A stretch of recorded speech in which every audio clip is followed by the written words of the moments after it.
ప్రేక్షకులందరికీ నమస్కారం. ఈరోజు మన స్టూడియోలో ప్రముఖ ఆధ్యాత్మికవేత్త, ఆస్ట్రాలజర్ బ్రహ్మశ్రీ సుభాష్ శర్మ గారు మనతో ఉన్నారు.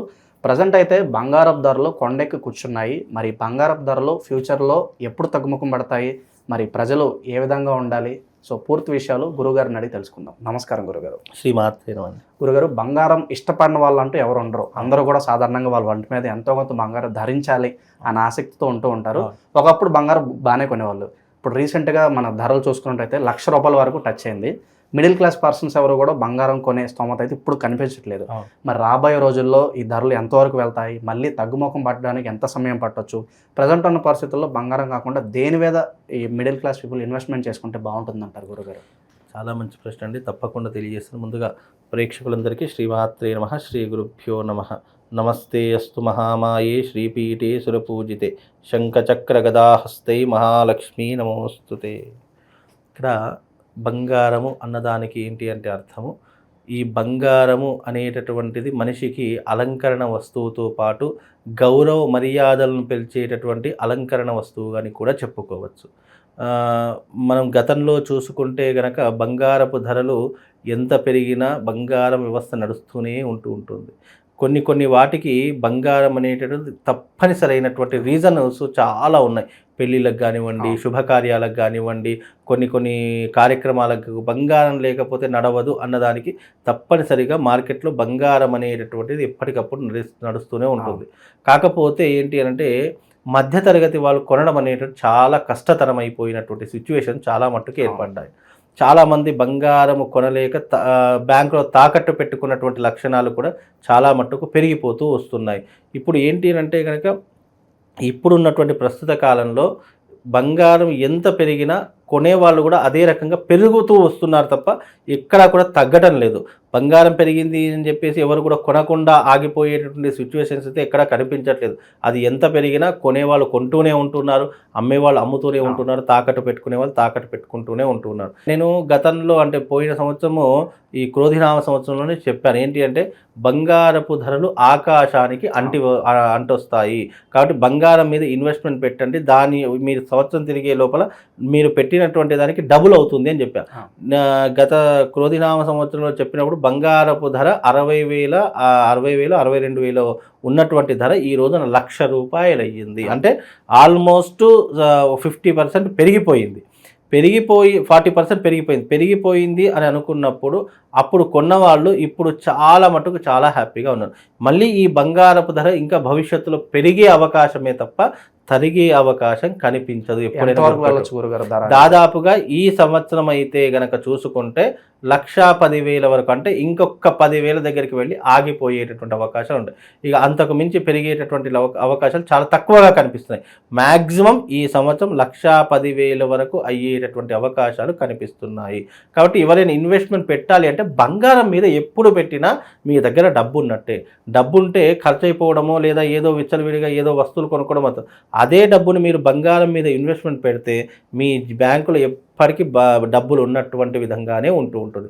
కాబట్టి నేను అందరికీ ఒకటే చెప్తా, మీరు ఎప్పుడైనా ఎవరికైనా డబ్బులు ఇవ్వాలనుకున్నా లేదా మీరు మీ దగ్గర డబ్బులు ఉంటే ఏదైనా కొనాలనుకుంటే బంగారం కొనుక్కోండి, లేదా బంగారం కుదువ పెట్టి డబ్బులు ఇవ్వండి. మీ డబ్బులు ఎక్కడికి వెళ్ళవు, మీతోనే ఉంటాయి. అందుకే పెద్ద పెద్ద కంపెనీస్ కానివ్వండి, పెద్ద పెద్ద వ్యాపారి ముత్తూట్ కానివ్వండి, గోల్డ్ ఫైనాన్స్ కానివ్వండి, ఇవన్నీ ఎందుకు ఇంత అభివృద్ధి చెందుతున్నాయి అని అంటే కనుక వాళ్ళ యొక్క గోల్డ్ పెట్టుకొని మనకి ఇచ్చేటట్టు 60% ఇస్తారు. బయట మార్కెట్లో 70-80% ఇస్తూ ఉంటారు. ఎందుకు అంటే బంగారము ఉంటే వాళ్ళ డబ్బులు ఎక్కడికి వెళ్ళవు అనే ఒక ధైర్యం ఉంటుంది. మనకు చాలామంది ఏమంటారంటే ఈ జనరేషన్లో నమ్మకము, ఈ ప్రేమలు ఇవన్నీ కూడా డబ్బు దగ్గర దిగదుడుపు అని చెప్పుకోవచ్చు. ఎందుకంటే డబ్బుని మనిషి ఎప్పుడు ఎలా మారుస్తుందో తెలియదు. అందుకే నమ్మకమే, వ్యాపారం అన్నట్టే పెట్టుకోవాలి తప్ప దీన్ని దాంట్లో కలపకూడదు, దాన్ని దీంట్లో అలా కలిపాము రెండింటికి క్లమ్ చేసామంటే మోసపోయేది ఫస్ట్ మనమే మోసపోతాం. కాబట్టి అందుకే ఎంత ప్రేమ ఉన్నా కొన్ని విషయాల్లో జాగ్రత్తగా ఉండాలని చెప్తాము. అలా జాగ్రత్తగా ఉండకపోవడం వల్ల మోసపోయినటువంటి వాళ్ళు చాలామంది ఉన్నారు. కాబట్టి ఈ సంవత్సరం బంగారం మీద ఇన్వెస్ట్మెంట్ పెట్టుకోండి, మంచి సత్ఫలితాలు ఉంటాయి, మంచి రాబడి కూడా రావడం జరుగుతుంది. అలాగే బంగారం ధర కూడా మ్యాక్సిమం 1,10,000 వరకు వెళ్ళి ఆగేటటువంటి అవకాశము కనిపిస్తుంది. కాబట్టి దీనికి ఇప్పుడున్నటువంటి ఈ టైంలో బంగారం కొని పెట్టుకోండి. 1,00,000 కిందకైతే తగ్గే అవకాశాలు ఏం కనిపించట్లేదు గురుగారు. 1,00,000 పైనే అవుతుంది తప్ప 1,00,000 లోపల అనేటటువంటిది ఉండదు. ఆల్మోస్ట్ ఇవాళ 98,000 రూపాయలు ఉందండి. ఈ 98 ఇంకా మాక్సిమం పెరిగితే 1,10,000 వరకు పెరిగి అక్కడ ఆగిపోయేటటువంటి అవకాశాలు ఉంటాయి తప్ప అంతకు మించి పెరిగేటటువంటి అవకాశం కనిపించదు, రాదు కూడా.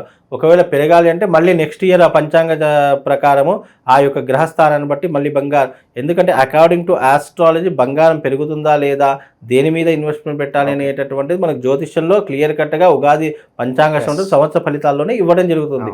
అందులోనూ ఈ సంవత్సరం రాజు రవి అయ్యాడు కాబట్టి బంగారపు ధరలు తప్పకుండా ఆకాశానికి అంటుతాయి. ఇంకా పెరిగే అవకాశాలు తప్ప తరిగే అవకాశాలు ఉండవు. కాబట్టి మీ దగ్గర డబ్బులు ఉంటే బంగారం కొనుక్కొని దాచుకోండి. ఇప్పుడు చాలామంది ఏం చేస్తారు తెలివిగా తెలుసా అండి, మనకు గత సంవత్సరం క్రోధినామ సంవత్సరంలో బంగారం కొనమంటే అందరూ బిస్కెట్ బంగారం కొని పెట్టుకున్నారు. ఇప్పుడు వాళ్ళ పెళ్లిళ్ళ సమయంలో కానీ పిల్లల పెళ్లిళ్ళ సమయంలో కానీ ఇల్లు కొనుక్కునే సమయంలో మళ్ళీ ఆ బంగారం డబ్బు రూపకంగా మార్చుకొని ఆస్తులు పెంచుకున్నారు తప్ప ఎవ్వరూ కూడా డబ్బుని వృధా చేయలేదు. నా దగ్గరికి వచ్చిన ప్రతి ఒక్కరు, నన్ను అడిగిన సలహా ప్రతి ఒక్కరికి అదే సలహా చెప్పా. ఆ సలహా పాటించి ఇప్పుడు వాళ్ళందరికీ అప్పుడు నేను చెప్పినట్టు పాటించకపోతే ఇప్పుడు ఎవరైనా ఈ శ్రావణ మాసంలో పెళ్లిళ్ళు పెట్టుకున్నారనుకోండి, బంగారం కొనాలి అంటే 1,00,000 రూపాయలు. అదే అప్పుడు కొనుక్కొని పెట్టుకున్నారు కాబట్టి ఇప్పుడు వాళ్ళకి ఎంత కలిసి వచ్చింది. కాబట్టి కలిసి వచ్చేటటువంటి అవకాశాలు ఎంచుకోవాలి తప్ప అనవసరమైనటువంటి వ్యర్థమైనటువంటి అవసరాలు ఎంచుకోకూడదు. కాబట్టి మీ దగ్గర డబ్బులు ఉంటే బంగారం కొని పెట్టుకోండి. ఇతరులకు ఇవ్వడము, నాకు వడ్డీ వస్తుంది కదా, నాకు ఇంకా అది వస్తుంది కదా, ఇది వస్తుంది కదా, డబ్బులు ఉంటే ఎటుపోతాయి కదా, ఇవన్నీ ఆలోచన మానేసుకొని ఒక వస్తువు రూపకంగా కొని పెట్టుకున్నాం అనుకోండి, ఆ వస్తువు ఏమవుతుంది అంటే డబ్బుని పెంచే ప్రయత్నం చేస్తుంది. ఆ యొక్క వస్తువుకి ధర పెరిగేలా చేస్తుంది. డబ్బు బీరువాలో ఉందనుకోండి, ఆ డబ్బు అలాగే ఉంటుంది, దానికి పిల్లలు ఏం పుట్టవు. కాబట్టి దాన్ని వస్తు రూపకంగా మార్చుకుంటే ఆ వస్తువుకి ధర పెరుగుతుంది. కాబట్టి మనం పెట్టిన పెట్టుబడికి కాస్తో కూస్తో మనకు డబ్బులు తిరిగి వచ్చే అవకాశం ఉంటుంది. కాబట్టి ఈ బంగారం మీద ఇన్వెస్ట్ పెడితే అన్ని రకాలుగా లాభదాయకంగా ఉంటుందండి. గురుగారు, కాస్త మరి కొంచెం పేదరికంలో ఉంటారు, వాళ్ళు బంగారం కొనలేకపోయినా సిల్వర్ కొనుక్కున్నా బాగానే ఉంటుందంటారా, లేదంటే ఇంకా దేని మీద ఇన్వెస్ట్మెంట్స్ పెడితే బాగుంటుందంటారు? ఇప్పుడు ఒక్కటండి, డబ్బున్నవాడే దీని గురించి ఆలోచిస్తాడు. పేదరికంలో ఉన్నటువంటి వాడు బంగారము వెండో దాని గురించి ఆలోచించే ప్రస్తావన ఉండదు. ఇవన్నీ ఇలాంటి ఆలోచనలు ఎవరికి ఉంటాయి? డబ్బులు ఎక్కువగా ట్రాన్సాక్షన్ చేసే వాళ్లకు, డబ్బులు విపరీతంగా సంపాదించేటటువంటి వాళ్ళకి, అలాగే బ్లాక్ మనీ ఉన్నటువంటి వాళ్ళు, లేదు అని అంటే కనుక నెలకు ఒక 2-3 లక్షలు సంపాదించేవారు, వాళ్ళకి ఏం చేయాలో అర్థం కాదు. కాబట్టి వాళ్ళు ఇలాంటి ఆచరణ చేసుకోవచ్చు. ఈ చిన్నకారి వాళ్ళు ఏంటి అని అంటే డబ్బున్న బంగారం కొనుక్కునే పరిస్థితులు వాళ్ళకు ఉండవు. ఎందుకు చాలామంది అనుకుంటే ఇవన్నీ డబ్బులున్న వాళ్ళకే చెప్తారని, డబ్బు లేని వాళ్ళ పరిస్థితి ఏంటి అని. డబ్బున్నవాడే ప్రపంచాన్ని ఏలుతున్నాడు తప్ప డబ్బు లేనటువంటి వాడు వాడి జీవన విధానాన్ని కొనసాగిస్తున్నాడే తప్ప జీవితంలో వృద్ధిలోకి రాలేకపోతున్నాడు. వృద్ధిలోకి రావాలంటే ధైర్యే సాహసే లక్ష్మి. నువ్వు ధైర్యం చేయాలి. ధైర్యం చేయాలంటే ముందు వాడి దగ్గర డబ్బు ఉండాలి. డబ్బు ఉండాలన్నా నీ దగ్గర ధైర్యం ఉండాలి. ఈ రెండిట్లో ఏది లేకపోయినా నీ జీవితం ఎక్కడ తీసుకోకుండా అక్కడ ఉంటుంది. నేను చాలా మట్టుకు జ్యోతిష్యం చెప్పించుకోవడానికి వచ్చేవాళ్ళు, గురుగారు నా జీవితం ఎక్కడ తీసుకోకుండా అక్కడే ఉంది, నా జీతం ఇంతే వస్తుంది, నాకేం సరిపోవట్లేదు. నేను ఒకటే చెప్తా, జీవితంలో ఉద్యోగం చేసేటటువంటి వాడి భవిష్యత్తు ఎక్కడ తీసుకోకుండా అక్కడే ఉంటుంది. వ్యాపారం చేసినటువంటి వాడు ఎప్పుడెప్పుడు అంచలంచలుగా ఎదుగుతూనే ఉంటాడు. అందుకే ఉద్యోగం చేసేటటువంటి వాడికంటే వ్యాపారం చేసేటటువంటి వాడికి కోరికలు ఉండాలి. ఉద్యోగం చేసేవాడికి ఏం కోరికలు వస్తుంది? నెలకు రాగానే జీతం వస్తుంది, కుటుంబం భారం నడుస్తూ ఉంటుంది. జీతం కాదు, వాడు ఏంటంటే ఒక లిమిటేషన్ పరిధి ఉంటుంది. వ్యాపారం చేసేవాడికి అవన్నీ ఏమీ ఉండవు. వ్యాపారం నడిచింది, ఒక్కసారి రన్నింగ్ సక్సెస్ఫుల్ అయింది అంటే వాడు అంచలంచలుగా ఎదుగుతూనే ఉంటూ ఉంటాడు. అందుకే నేను ఉద్యోగానికంటే ఎక్కువ వ్యాపారానికి ప్రిఫరెన్స్ ఇస్తా. నీ జాతకానికి తగ్గట్టుగా, నీ యొక్క భవిష్యత్తుకు తగ్గట్టుగా ఏ వ్యాపారం చేస్తే కలిసి వస్తుంది. ఎందుకంటే వ్యాపారంలో గ్రోత్ ఉంటుంది, అంచలంచలుగా ఎదుగుతూ ఉంటాము. ఉద్యోగంలో ఏముంటుందండి, మనం జీవితాన్ని పొద్దుంచి రాత్రిలో కష్టపడితే అదే జీతం, నెలాఖరికి అదే జీతం. ఆ జీతాన్ని మళ్ళీ డివైడ్ చేసి ఇల్లు కిరాయి లేదా మెయింటెనెన్స్ లేదా వస్తువులు, ఇంట్లో కిరాణా వస్తువులు, ఇవన్నిటికీ ఒక అంచనా వేసి పెట్టుకుంటాము. అంతకుమించి ఏం జరుగుతుంది? వాడి జీవితంలో ఎలాంటి మార్పు ఉండదు. కాబట్టి మీరు జీవితంలో సక్సెస్ కావాలి అంటే business is most important. Business చేసి చూడండి. మీ జీవితంలో రన్నింగ్ సక్సెస్గా ఎదగాలి, జీవితంలో ఒక చిరస్థాయికి వెళ్ళాలి అని అంటే బిజినెస్ చేయాలి. అలాంటి బిజినెస్. డబ్బు ఉంది, ధైర్యం లేకపోతే ఏం చేయలేము. ధైర్యం ఉంది, డబ్బు లేకపోయినా ఏం చేయలేము. కాబట్టి డబ్బు ధైర్యము ఈ రెండు ఉన్నాయంటే నా దగ్గరికి వచ్చే ప్రతి ఒక్కరికి మంచి సలహా ఇస్తాను. ఆ సలహా తూచా తప్పకుండా పాటిస్తే తప్పకుండా అంచెలంచెలుగా ఎదుగుతుంది.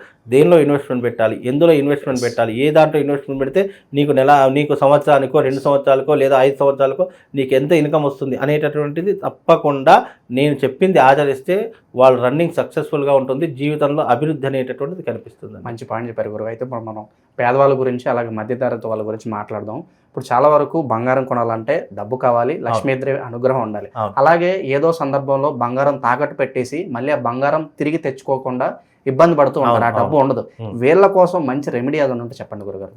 తాకట్టు పెట్టిన బంగారం తిరిగి రావడానికి అలాగే లక్ష్మీదేవి అనుగ్రహం కోసం మంచి రెమెడీ అదన్న. అయితే జీవితంలో మళ్ళీ ఎవరైతే బంగారం తాకట్టు పెట్టి విడిపించుకోవాలి అనేటటువంటి ఆలోచన ఉంటుందో దానికి తమలపాకు మీద నేను ఒక రెమెడీ చెప్తా. మీరు ఒక తమలపాకు తెచ్చుకోండి, రోజు కొత్త తమలపాకు, ఒకటే తమలపాకు, మీరు 100-20 కొనాల్సి లేదా ఫ్రిడ్జ్లో మురుగబెట్టుకోవాల్సిన పని లేదు.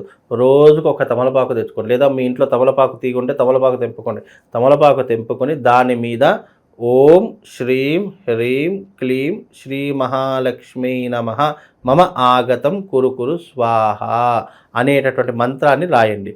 రాసి ఆ తమలపాకుని మీ ఇంట్లో ఒక ప్లేట్లో ఉప్పు వేసుకొని ఆ ఉప్పు మీద తమలపాకు పెట్టేసేయండి. అలా పెట్టేసిన తర్వాత నెల రోజుల్లో మీ బంగారం రిటర్న్ తెచ్చుకుంటారు.